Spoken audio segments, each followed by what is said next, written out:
Assalamualaikum warahmatullahi wabarakatuh. Perkenalkan, nama saya Yohana Bonita Basuki dengan NPM 2412011117. Assalamualaikum warahmatullahi wabarakatuh. Halo semuanya, perkenalkan nama saya Suci Natasha dengan NPM 2412011082. Assalamualaikum warahmatullahi wabarakatuh. Halo semuanya, perkenalkan nama saya Nabila Azahra dengan NPM 2412011081.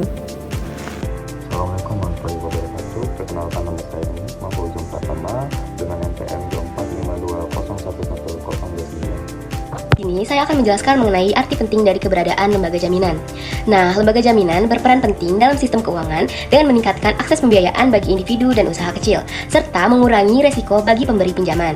Dengan memberikan perlindungan terhadap gagal bayar, lembaga ini mendorong pertumbuhan ekonomi, membantu perkembangan usaha, serta menciptakan lapangan kerja. Selain itu, lembaga jaminan juga memperkuat kepercayaan antara kreditur dan debitur, menjaga stabilitas keuangan dan mencegah krisis, sehingga menciptakan lingkungan ekonomi yang kondusif.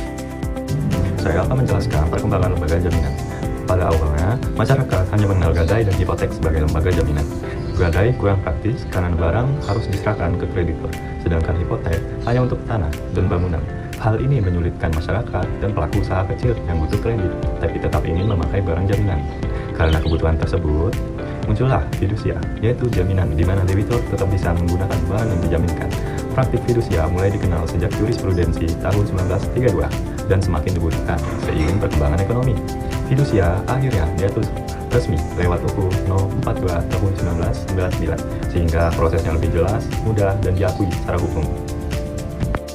Yang pertama, ada jaminan yang lahir dari undang-undang. Nah, dasar hukumnya yaitu pada pasal 1131 KUH Perdata. Jadi utamanya, semua kekayaan debitur baik yang sudah ada maupun yang akan ada secara otomatis menjadi jaminan atas seluruh utangnya kepada kreditur tanpa perlu perjanjian khusus. Contohnya, jika ada seseorang berutang, seluruh harta miliknya menjadi jaminan pelunasan utang menurut hukum, meski tidak ada perjanjian khusus tentang jaminan.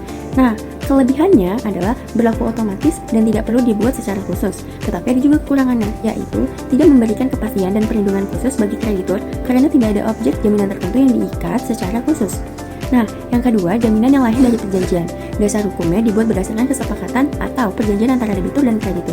Nah, sifatnya ini berdasarkan jaminan khusus. Ciri utamanya, ada penunjukan secara spesifik terhadap benda atau harta tertentu sebagai jaminan hutang. Nah, contohnya seperti hak tanggungan atas tanah, gadai, fidusia, hipotek, dan jaminan kemudian lainnya. Kalau gadai itu seperti barang jaminan diserahkan dan dikuasai oleh kreditur. Nah, kalau fidusia itu seperti barang jaminan tetap dikuasai oleh debitur, tetapi hak kepemilikan secara hukum dialihkan ke kreditur. Nah, kelebihannya memberikan perlindungan hukum yang lebih kuat kepada kreditur karena objek jaminannya itu diikat secara khusus. Tapi ada juga kekurangannya, yaitu harus dibuat secara khusus melalui perjanjian dan kadang memerlukan proses administrasi, misalnya itu seperti pendaftaran fidusia. Jadi untuk materi selanjutnya, saya akan menjelaskan mengenai penggolongan lembaga jaminan. Yang pertama itu ada jaminan umum dan jaminan khusus. Nah, untuk jaminan umum sendiri adalah jenis jaminan yang mencakup semua barang atau aset yang dimiliki oleh seseorang atau perusahaan.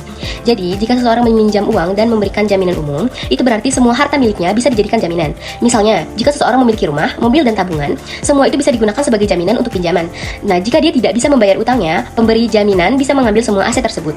Di sisi lain, jaminan khusus adalah jaminan yang hanya melibatkan barang tertentu yang sudah disepakati. Misalnya, jika seseorang meminjam uang dan memberikan jaminan khusus berupa mobilnya, maka hanya mobil itulah yang bisa diambil oleh pemberi pinjaman jika dia tidak membayar hutangnya. Barang yang lain yang dimiliki debitur tidak akan terpengaruh. Saya akan menjelaskan jaminan kebendaan dan jaminan perorangan. Jaminan kebendaan dapat diberi arti adalah jaminan yang objeknya berupa barang, baik barang bergerak maupun tidak bergerak, dan khusus diperuntukkan untuk menjamin hutang debitur kepada kreditur apabila di kemudian hari hutang tersebut tidak dapat dibayar oleh debitur. Barang-barang yang dijaminkan itu milik kreditur, dan selama menjadi jaminan, hutang tidak dapat dialihkan atau dipindahkan tangan, baik debitur maupun kreditur. Apabila debitur konvestasi atas hutangnya, objek jaminan tidak dapat dimiliki oleh kreditur karena lembaga jaminan yang bertujuan untuk memindahkan hak milik atas suatu barang. Kita lanjut, yaitu jaminan perorangan. Jaminan perorangan menurut Rizal Rifai bahwa jaminan perorangan itu merupakan suatu perjanjian penanggungan hutang di mana pihak ketiga mengikatkan diri untuk memenuhi kewajiban nasabah dalam hal nasabah tidak dapat memenuhi kewajibannya kepada bank atau wan prestasi. Menurut Sri Soedewi Musjoy Sofyan di dalam buku Haji Salim HS Perkembangan Hukum Jaminan di Indonesia bahwa jaminan perorangan adalah jaminan yang menimbulkan hubungan langsung pada perorangan tertentu hanya dapat dipertahankan terhadap debitor tertentu terhadap harta kekayaan debitor pada umumnya. Kita lanjut, unsur jaminan perorangan yaitu 1. Mempunyai hubungan langsung pada orang tertentu. 2. Hanya dapat dipertahankan terhadap debitur tertentu. 3. Terhadap harta kekayaan debitur umumnya. Jadi, jaminan perorangan memberikan hak verbal kepada kreditur terhadap benda keseluruhan dari debitor untuk memperoleh pemenuhan dari piutangnya.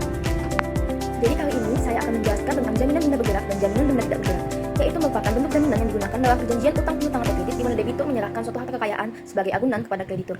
Yang pertama yaitu jaminan benda bergerak, merupakan jaminan berupa barang yang dapat dipindahkan dari satu tempat ke tempat lain. Contohnya kendaraan bermotor, mesin, saham, dan juga barang dagangan. Bentuk hukum jaminan benda bergerak seperti fidusia yang merupakan debitur tetap menguasai benda, tapi hak kepemilikannya dialihkan ke kreditur sebagai jaminan. Yang kedua yaitu gadai, yaitu benda diserahkan secara fisik ke kreditur atau pihak ketiga sebagai jaminan. Yang kedua yaitu jaminan benda tidak bergerak adalah jaminan berupa barang yang tidak bisa dipindahkan secara fisik. Contohnya yaitu tanah, bangunan, dan rumah. Bentuk hukum jaminan benda tidak bergerak yaitu hak tanggungan yang digunakan khusus untuk jaminan atas tanah dan bangunan. Dan hak tanggungan ini harus didaftarkan ke Badan Pertanahan Nasional atau BPN. Ya, nanti Ada jaminan tanpa menguasai bendanya dan juga ada jaminan yang menguasai bendanya, yakni kreditur menguasai benda jaminan secara nyata. Yang termasuk dalam kategori ini adalah gadai, hak retensi. Nah, kalau jaminan dengan tanpa menguasai bendanya, yaitu kreditur tidak menguasai benda jaminan secara nyata, tetapi hanya menguasai dokumen atau kepemilikannya yuridisnya saja.